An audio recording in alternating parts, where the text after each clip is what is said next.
Hello everybody, and thanks for checking out my review. This watch was sent to me for the purposes of this review by Topper Jewelers. I've personally been buying watches from Topper for years, formed a great relationship with them, and I appreciate them sending me these watches for review.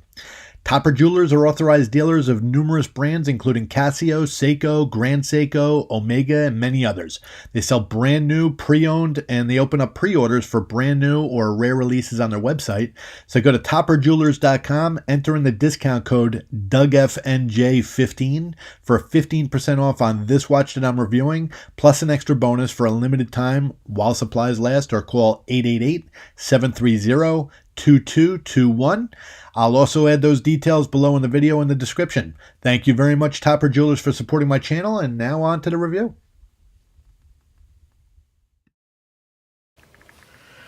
So today I'm going to be going over the Casio G-Shock. It's the Gravity Master Limited Edition. It's the GWR-B1000X-1A. And you're going to see the module number is 5588. So if you do a Google search, put in Casio 5588, you can download the instructions in a PDF format, which is really handy. So opening up the box here, you can see it's a plain black cardboard box all the way around. You got the sticker on the back that just gives you the model and the module number there as well. And you open up the box and it gives you almost looks like Mr. G type of packaging here. It's a really premium packaging. And when you open up the top here, you're going to get your instruction manual. You're going to get information on the atomic timekeeping, the solar, warranty, everything that you need there. And opening up the box itself, you're going to get a card, and the card is going to prompt you to download the GShock Connected App. The easiest way to work with this watch, people, is to just really work through the GShock Connected. It is an analog, fully analog watch. It's got a lot of digital features to it, but it can tend to be a little bit difficult to navigate through. I'm going to walk you through all the features manually, but that's your easiest way. I'm going to walk you through that as well. And going into the watch itself, it's got a nice faux leather box here.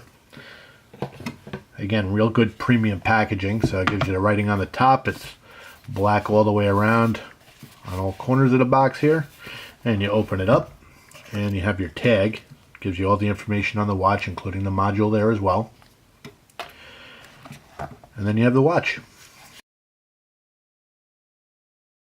So walking you through the watch is pretty straightforward. You have your buttons. First of all, starting off with the button here, you have the light button. And it's a very bright LED light that lights up the entire watch, easy to see. You have your mode button over here, so this will get you through your features. You have your start and stopwatch feature up on the top here, that gets you to the stopwatch. Timer, multifunctional buttons basically. You got the receiving.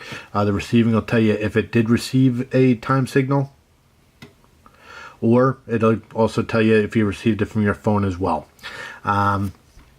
The watch itself, it's got what's called a monoclock design, so that's kind of reminiscent if you have a Seiko tuna, for instance.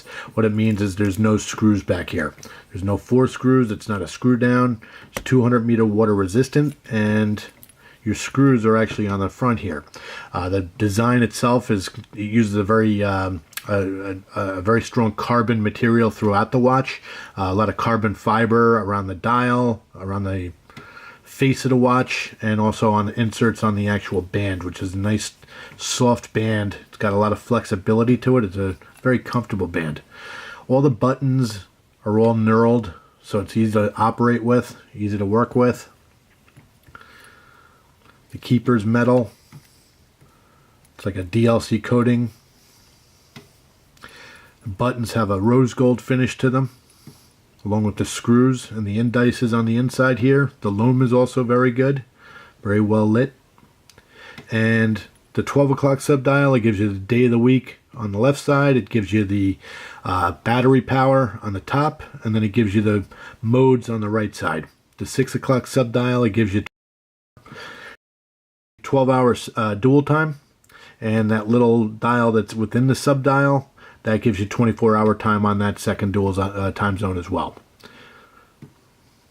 So walking you through the modes, you're going to go to the first one is a stopwatch, and the stopwatch is pretty straightforward. It's actually got a flyback design to it.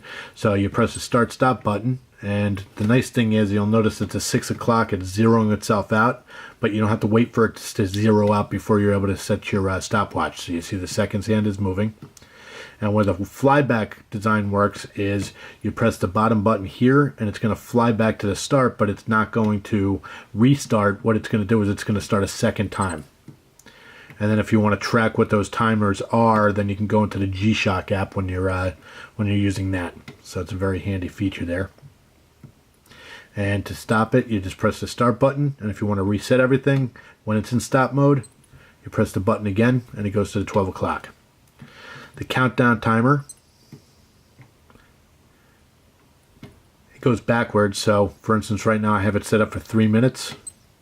So you'll notice that the second hand moves backwards, and then that 6 o'clock subdial, that's going to bring it back to 0. And then once it ends up zeroing out, once the countdown timer stops, it beeps for 10 seconds. You just press any button that'll stop the beeper.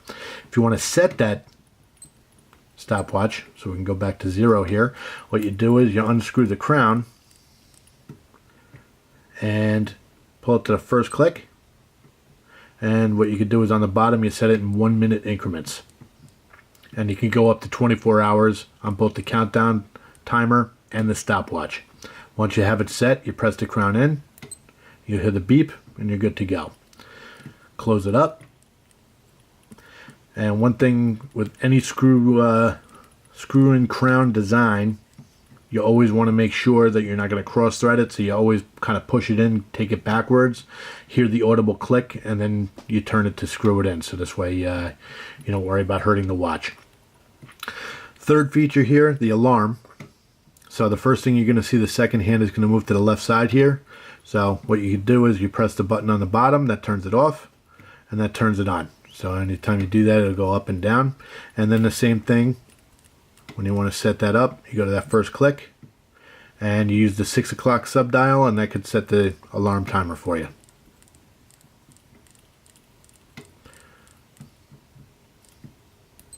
And then you hear that beep, and that means that it's set up for you. Now the nice thing is when you're going through your modes here, anytime you're hitting it up, so if I'm in the alarm function or if I go into the stopwatch function, and this is most of the new G-Shocks that I'm noticing, you keep the mode button held and it automatically goes back to timekeeping, so you don't have to cycle through all the modes to get to the timekeeping.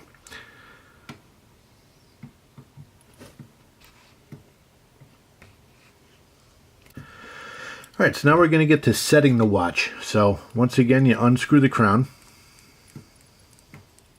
And this time you bring it to the second notch. And the first thing that you're going to get to is the world time zone or the time city that you're in. Okay, so what you're going to want to do is you're going to match that up. So I'm in the New York City time area. New York City time area is at the number 55. So you'll notice that the hands are going to align for the time zone that I'm in, for the world time city that I'm in. So once you get that done, you press the mode button, and when you hear the beep, it's ready to get into the time. Okay, so the first thing that you're going to end up doing is you're going to want to make sure it's on AM or PM, so this way when you're working on the 12 o'clock, the 12-hour settings, you're going to know if you're in the afternoon or the morning. Then you press the mode button again, and you're going to set the year. So the year is going to coincide 2 times. So you're going to have so the last 2 digits of the year, so 2019 right now. So the first number is going to be 1 for 2019. You press it again. Second number is going to go to the 9. So that's for the 2019 there. Third one is going to go to the month. So right now it's May, so it's going to go to number 5. If it was September, it would go to the number 9. So you're going to coincide around the dial with the month and the year. Press it again. And now what you're going to get into is the date. So what you're going to do is you're just basically going to spin the crown, and it's going to cycle forward. You have to spin it a few times, and then it'll get to the date that you're at. So once you're there, what's going to happen is when you get back into timekeeping mode, the day is going to coincide with the month, date, and year, so it makes it much easier. You don't have to worry about setting that up. Press it once again, and this is going to get to your actual setting the time. So the nice thing is you don't have to keep spinning the crown over and over. When you spin it a few times, it automatically goes forward for you, so you don't have to worry about that. Same thing with backwards. You have to spin it a few more times for it to go backwards, but same exact thing. So once you have the time set, you're good to go. If you cycle through the mode again, it's going to take you back over to the year, so you don't have to worry about that. Once you're set up, you press the crown in, you hear that beep, time is set, you're good to go. Put the crown back in, and the time is set.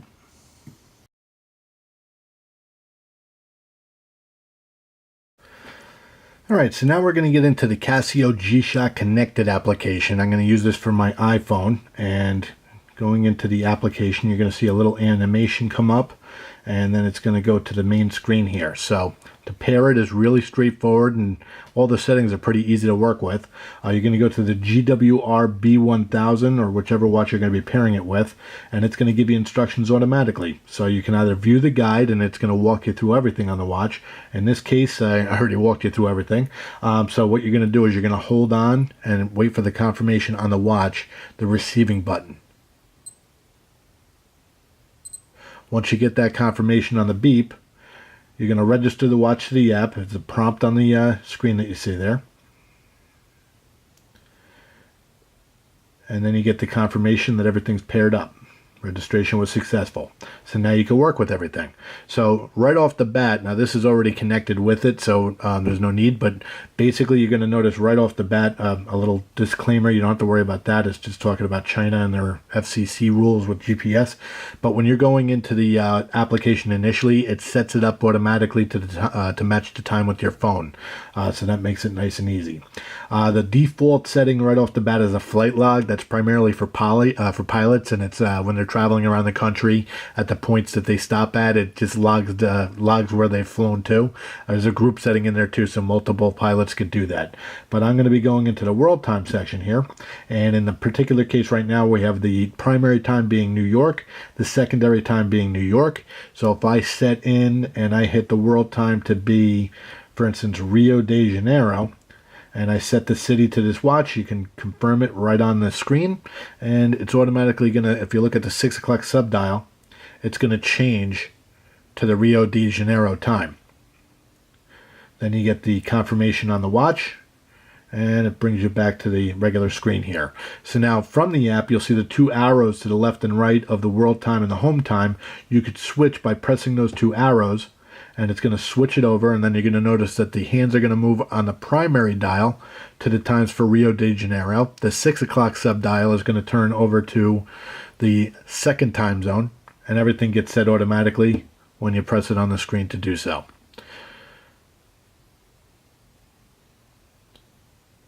So a very handy feature there. Going into the utility section, this is where you're going to set your alarms and your countdown timer. So for instance, if I go into the alarm feature here, you can turn it on or off. And if I wanted to set it up to where I wake up at 7:30 in the morning, I send the setting to the watch, and it automatically goes there. So you don't have to worry about going into the settings anymore and using the crown or going through the modes. And again, you can turn it off, send the setting to the watch, do the same thing with turning it on. So everything, like I said, pretty straightforward. Setting the time. Okay, then you go into the countdown timer. It's the same exact thing. So if I wanted to set it up for 3-minute timers, send setting to watch, and it automatically gets taken care of for you. So like I said, pretty straightforward. And to disconnect the watch at any time, all you have to do is press the receiving button, and I'm now disconnected. You'll see the confirmation on the screen. Now here's a really handy feature is if I lose my phone, I keep that receiving button pressed until I get a confirmation. I let it go, and here's what's going to happen. I'm going to get an alarm on my phone that automatically prompts me where my phone's at. So if you ever lose your phone, you can use your watch to find it. So that's pretty much the app. If you wanted to go into the guide, I mean, there's a full demo in here. So if you download the application, it's a free download. You could pretty much go into any of the watches that are in there, and you could set up. And it's by going into the settings here, go into the demo mode. So if I choose this watch, for instance, it'll give you, as if you had the watch, you could work through different demonstration functions and walk through different settings. So That's it for the G-Shock app. That's it for their settings. Next thing up is just to show you what it looks like on the wrist. It's not ridiculously large watch. It's a very comfortable watch to wear. Very attractive watch.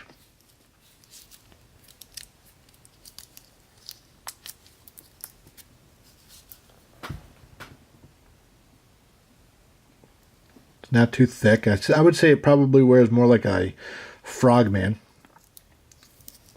And speaking of which, here's a size comparison to the frogman, so you kind of see what size you're working with here.